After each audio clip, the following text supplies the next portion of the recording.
Yeah, I think it's keep doing what we've been trying to do all year, and which is win games. I think it's still a really good group, quality players, and it's about showing that on Saturday and for the rest of the season. So we want to go, strong in these last couple of games, especially at homes in front of our fans, and play well, play with courage and confidence, and score goals and create excitement for them because they've been with us the whole year, and we want to show them that we're still fighting and we're still making an effort, and so we'll go with everything we have on Saturday. Do you have a follow-up, Paula? I do. Let's talk about the process of adapting to changes to attack San Luis and also building the pressure and set the tone early. Thank you. Yeah, I think they're a high pressing team. They're very energetic, and they have a lot of good players, a lot of new players, I think, since the last time we have seen them. So I think our game plan will be, to beat the press right away. Try to hit them on the counter. Capitalize early. Don't let them, I think, build too much confidence into the game, and then use our home field advantage to work for us. Use the width really well and get balls into the box, and find the space whenever they leave it, and capitalize early. Jackson, we got a couple of remote questions here. First one is from Telemundo. Vastilev had a big game last time against us against San Jose on the road. What are some ways, or is the focus going to be on him, or in general, anything tactically you guys can do differently? I think they have great players. I think in the midfield, I think they're a team that can run really well. They have a lot of good fitness and a lot of good mobility. So it's about keeping possession, the right kind of possession.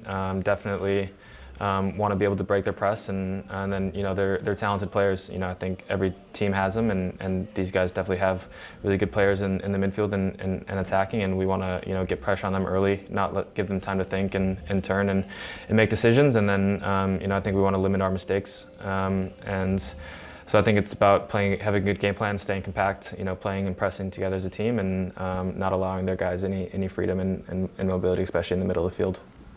Jamin Moore, Quake Sub Center. Do you have a question, Jamin? Hey Jackson, when you came on in the last game, it looked like for a period of time that you guys were running almost like a 4-4-2, where you had both Jeremy and also Sonny up top there, and it looked like you and Carlos were kind of doing the two central midfielders. There's been times this season where you've had to go with two central midfielders. What are your thoughts about playing with two versus three? And do you see that maybe we could see more of that combination, as we go through the season, knowing that Ian has played in the past a lot with two strikers and probably would like to do that in certain situations? Thanks. Yeah, I think it's, at the end of the day, I think it comes down to a little bit of personnel, who we have, what's the game's situation at the moment. I think with Hernan being in the lineup, he's a natural 10, so you kind of want him in floating in the half spaces in between the 6 and the center back. But I think, Jeremy has a really good quality of coming to feet and turning and being able to spray balls as well. So I think that time of the game was, we wanted attacking numbers in the box. I think Buddha a little bit hold-up play, and then Jeremy underneath, and then unfortunately Buddha had to come off. But I definitely think it's something that we've worked on the whole year. We've talked about having the ability and tactical flexibility to play with two up front. I think it's a way that we generally press is with two start lead runners, starting our press. So I think it's very easy to transition into that. And then of course I think in the midfield with Carlos or Nico or Alfredo, I think it just gives us a little bit more of a double pivot and ability to run the channels a little bit more. And then of course when you get Christian on the ball, he wants to put the ball early into the box. And so I think it just all helps all around, and I think it's just about the tactical flexibility of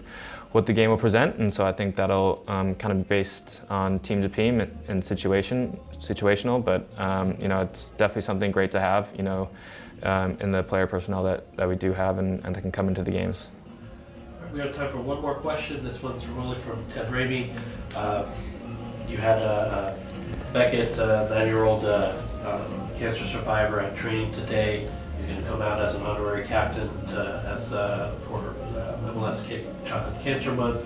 What's it mean to you? Does it add a little more inspiration to to have a little fighter like that with you, walking onto the field? Yeah, of course. I mean, I think these months are always, I think, special because you get to see all these kids and people and community, who are really fighting for their lives and who have fought for a long time and are overcoming, really, really difficult challenges. And it's a great, I think, showing for us and the guys that they want to be out there. They're enjoying it. They enjoy life. They enjoy, kicking the ball around and hanging out with us. And so, for us to play soccer is obviously, a treat and very special. And I think it just shows that we have to give it all because people are sacrificing a lot of things in their life, and whether it's family or close ones who are dealing with really, really stressful times. I think it's our job to fight with them, fight alongside them, and try to provide some